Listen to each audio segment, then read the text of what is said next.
Okay, so I'm going to talk a little bit about unhealthy or even abusive relationships versus BDSM. And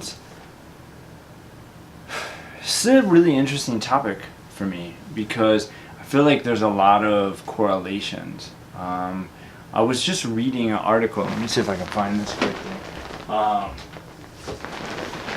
I might have already like closed off this tab, but yeah, I was just reading this article. I'm gonna pull up my history and see if it's in there. History today, and okay, so it's funny because it's catered. It's not even catered towards people. It's catered towards men. It was on Esteem. Can you see that?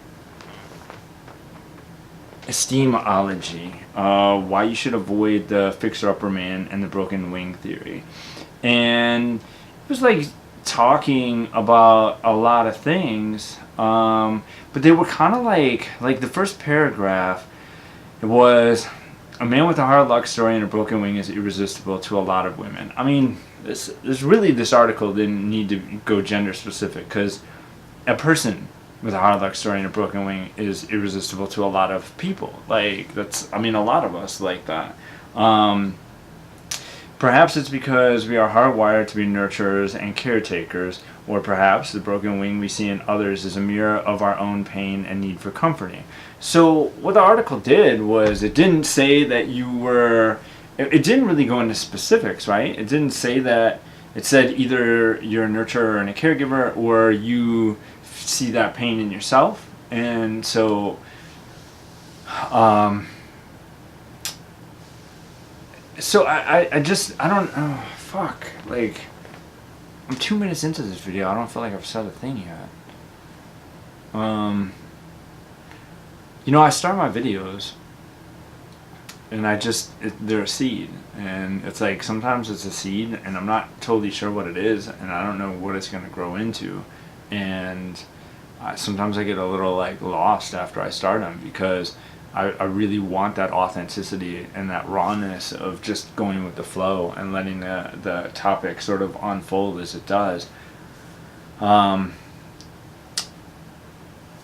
got started on this thought today because of my relationships before realizing that I had the deep-rooted interest in BDSM that I do. And before realizing, and whenever I talk about BDSM, I'm always talking about daddy dom little girl dynamics, because that's what I know. I don't know master slave. Pet owner, I sort of identify as more of a daddy owner, so I could kind of go into that a little bit, but with that daddy like nurturing side. So I started thinking about the exchange of my relationships years ago, and how I would look for broken girls, and I would do what the article was saying, and there was never that exchange there. And so the relationships were always very one-sided, and the girl always liked my caring nature and my attentiveness, but never gave me back what I needed. And I didn't know at the time to really ask for what I needed. I didn't know what I needed. When I realized that BDSM was a thing, like, I always knew I was a daddy. Like, there's never a question about that. I didn't know it was a thing, but those feelings were always there. And I just didn't think that there was anybody that would want that side of me. I didn't think there was an opposite. I didn't think there was an opposing bookend. I thought it was just like things that I liked, and nobody would want that, and nobody would give me the things I needed in exchange. And like I said, I didn't even know what I needed. So, when they say there's a care devotion exchange with daddy little girl dynamics, I think that's accurate.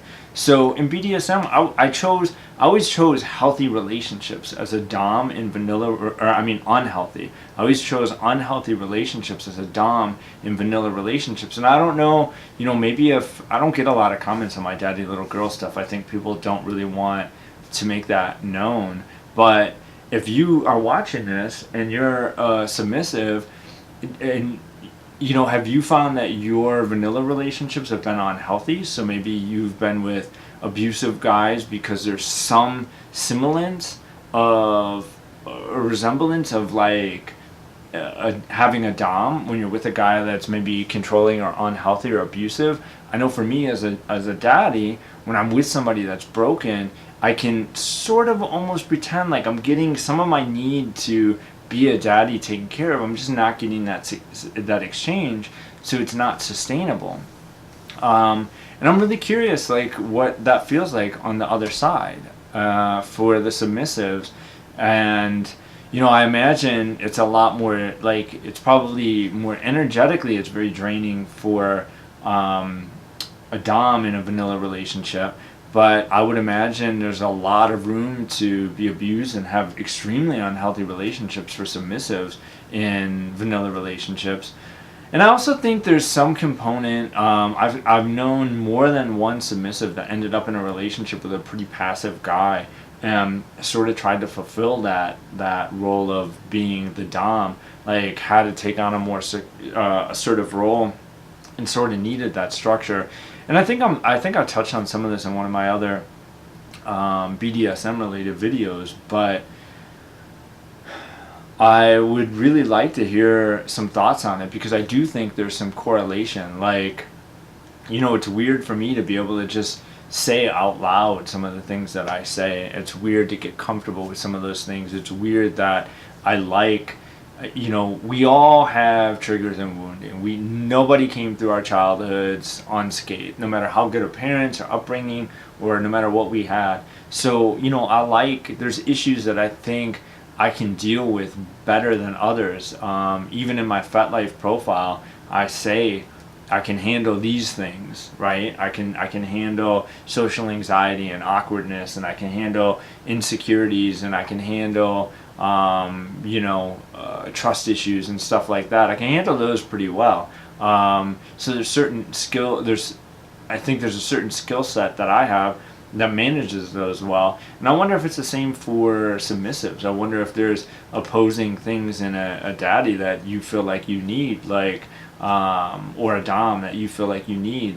For example, their desire to create more structure, or maybe routines, or to give rules, to have this desire to shape you. Like, I know that I like the thought of my little girl being like clay on a wheel, and me being able to just shape her into whatever amazing creation that I think she has the potential to be. And it's weird because you've heard artists look at blocks, and they feel like they look at the block and there's something in it. The block speaks to them, and it's their job to chisel that out of there.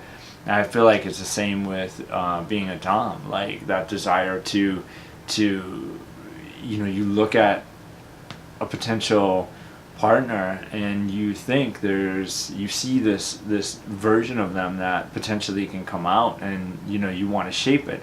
Obviously you can't just shape everybody into anything you want, but this is a bit of a rant, I guess, at this point. I mean, it's like 8.5 minutes of me just going on, but I think I touched on the most important things.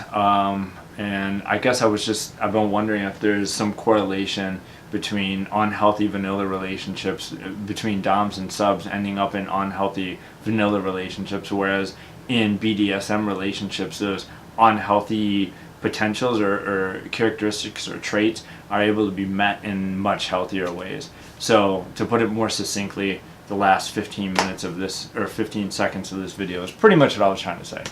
All right.